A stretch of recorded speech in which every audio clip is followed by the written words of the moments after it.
ልጆቿ ተደማምጠውና ተከባብረው በሰላምና በፍቅር የሚኖሩባትን ሀገር በጋራ እንድንገነባ የሁሉንም እምነት ተከታዮች በአክብሮት ጠይቃለሁ ሲሉ ጠቅላይ ሚኒስትር አብይ አህመድ ተናገሩ።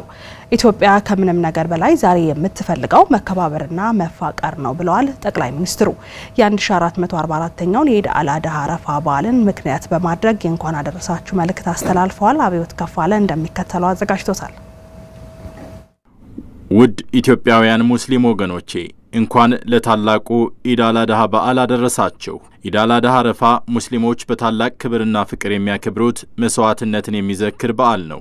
በዓሉ ከአምስቱ የእስልምና መሰረቶች መካከል አንዱ የሆነውና ማንኛውም ሙስሊም የገንዘብና የጉልበት አቅሙ እስከፈቀደ ድረስ በህይወት ዘመኑ ቢያንስ አንዴ ወደ መካ በመጓዝ እንዲያከናውነው የሚጠበቅበት የሐጅ ሥርዓት የሚካሄድበትና የሚጠቃለልበት ታላቅ ምዕራፍ ነው።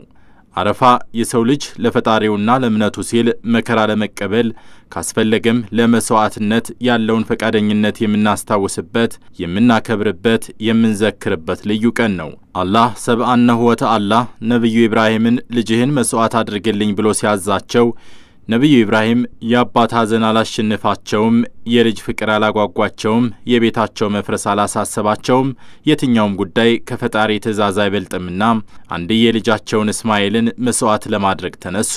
ልጃቸው እስማኤልም ለመሰዋት ዝግጁ ነበር። ኢድ አል-አድሃ የመስዋዕትነት በዓል ነው የሚባለውም ለዚያ ነው። ኢትዮጵያውያን ከዚህ ጥንታዊ እስላም ታሪክ ሁለት ታላላቅ ቁም ነገሮችን ተምረናል። ወርቅ በሳት እንደሚፈተነው ሁሉ ሰዎችን በአስቸጋሪ ጊዜዎች ይፈተናሉ። እንደ እስማኤል ያለውን ነገር ሁሉ ሰጥቶ ለመስዋዕት የቆረጠ ፈተናውን አልፎ ትልቅ ታሪክ ጽፎ እንደ ኢድ አል-አድሃ ያለውን መታሰቢያ አትርፎ ከዘመን ዘመን እየታወሰ ይኖራል።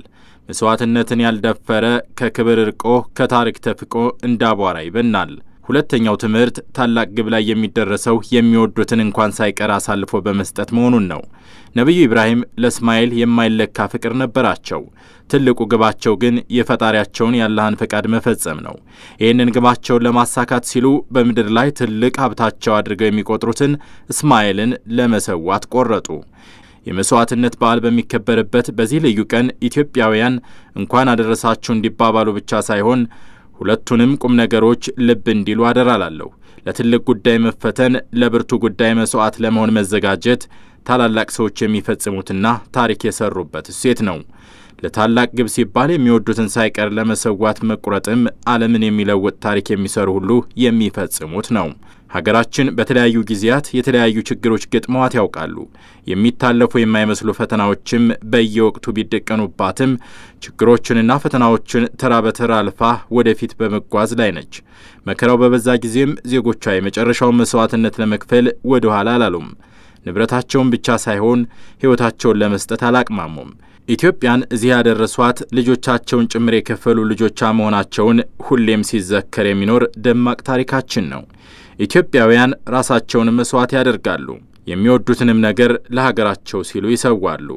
ዛሬ በታላቁ የመስዋዕትነት በዓል ላይ ቆመን ሁለቱንም በክብር እናስታውሳለን።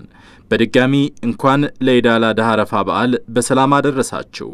ያለ መስዋዕትነት የጸና ሀገር፣ የበለጸገ ሕዝብ በዓለም ላይ የለም። ዓለም የተራመደችበት የእድገት ደረጃ ሁሉ የመስዋዕትነት ውጤት ነው። አሁን የደረስንበት ደረጃ ላይ እንድንደርስ ብዙ ወገኖች ራሳቸውንም የሚወዱትንም ነገር መስዋዕት አድርገዋል። ከመኖር ለሚበልጥ ግብ ሲሉ ሕይወቱን ያህል ውድ ነገር ከፍለዋል። ሀገር የምትሆነው ጊዜያቸውን፣ ጉልበታቸውን፣ ዕውቀታቸውንና ከፍ ሲልም ሕይወታቸውን ለመስዋዕትነት የሚያቀርቡ ብዙ ልጆች ማፍራት ስትችል ነው። አንዱ ለሌላው መሞት፣ አንዱ ለሌላው መስጠት፣ አንዱ ለሌላው ማካፈል፣ አንዱ ለሌላው ሲል መስዋዕትነትን መክፈል ነው የዓለምን ስልጣኔ በጽኑ መሰረት ላይ ያቆመው። ጥላቻ፣ ግጭት፣ መከፋፈልና መገፋፋት መስዋዕትነት ባለበት ቦታ አይኖሩም። እነዚህ የስግብግብነት ውጤቶች ናቸው። እንዲህ አይነት ታላቅ በመስዋዕትነት የተሞላ ፍቅር በሚከበርበት በዓል የትም ይሁን የት ጥላቻን መስበክ ሐራም ነው። መለያየትንና መገፋፋትን መስበክ ነውር ነው። ኢትዮጵያ ከምንም ነገር በላይ አሁን የምትፈልገው ፍቅርንና የሕዝቦቿን አንድነት ነው። አደምና ሐዋ ከገነት ከተባረሩ በኋላ በተገናኙበት የአረፋ ኮረብታም ከመላው ዓለም የተሰባሰቡ ሙስሊሞች የኢድ አል-አድሃን በዓል በአንድነት ያከብራሉ። ምንጫቸው የተለያየ፣ ቀለማቸው የተለያየ፣ ዜግነታቸው የተለያየ፣ ማንነታቸው የተለያየ ቢሆንም ሁሉም የሚያስቡት ሙስሊም መሆናቸውን ብቻ ነው። የተለያዩበትን ረስተው ሳሰሩበትን እያሰቡ አንድ ይሆናሉ። እኛም ለምንለያይበት ሳይሆን ለምንገናኝበት፣ ለምንገፋፋበት ሳይሆን ለምንሳሳብበት፣ ለምንሻኮትበት ሳይሆን ለምንተባበርበት ቅድሚያ ሰጥተን አንድ ትልቅ ሕዝብ እንሆን። ከልዩ ልዩ ቦታ ብንመጣም ልዩ ልዩ ማንነት ቢኖረንም የተለያየ ቋንቋ ብንናገርም የተለያየ ሃይማኖት ብንከተልም ኢትዮጵያ ሲባል አንድ እንሆን። ይህ መንደር ይህ ሰፈር የኔ ነው ማለትን ትተው ኢትዮጵያ የኛ ናት የምንል ዜጎች እንድንሆን አደራ እላለሁ። ሁሉንም አካባቢ ለሁላችንም እንዲበቃ አድርገን ልናለማው ልናበለጽገው እንችላለን። ከነካነው ያልነካነው ሀብታችን ይበልጣል። ከሰራነው ያልሰራነው ይበዛል። ልጆቿ ተደማምጠውና ተከባብረው በሰላምና በፍቅር የሚኖሩባትን ሀገር በጋራ እንድንገነባ ሙስሊሞችን ብቻ ሳይሆን የሁሉንም እምነት ተከታዮች በአክብሮት ጠይቃለሁ። ኢትዮጵያ ከምንም ነገር በላይ ዛሬ የምትፈልገው መከባበርንና መፈቃቀርን ነው። አንዳችን ሌላችንን እንድንሰዋ ሳይሆን አንዳችን ለሌላችን እንድንሰዋ ነው። አንዳችን የሌላውን ሞት እንድንሞት ነው። ከዘመናት በፊት ነብዩ ኢብራሂም ስለ እምነታቸው እንደተፈተኑት ሁሉ እኛም ዛሬ ስለ ሀገራችን ስንል በፈተና ላይ ነን። ሰላምን ለማረጋገጥ፣ ከድህነት ለመውጣት፣ ኢኮኖሚያችንን ለማሳደግ፣ ህዝባችንን ለማበልጸግ ትግል ላይ ነን። ተጋጭተን ሳይሆን ተነጋግረን፣ ተሻምተን ሳይሆን ተካፍለን፣ ተገፋፍተን ሳይሆን ተጋግዘን ለሀገራችን ከሰራን ፈተናችንን ያለምንም ጥርጥር በድል እንወጣዋለን። እኛ ተሰውተን ኢትዮጵያን እናጸናለን። የነብዩ ኢብራሂም ታሪክ ለትውልድ ሁሉ ተርፎ ሚሊዮኖችን ከመላው ዓለም ወደ አረፋ ተራራ እንደሚስበው ሁሉም የኛም ታሪክ ለትውልድ ተርፎ ሚሊዮኖችን ከመላው ዓለም ወደ ኢትዮጵያ እንደሚስባቸው አምናለሁ። ኢድ ሙባረክ።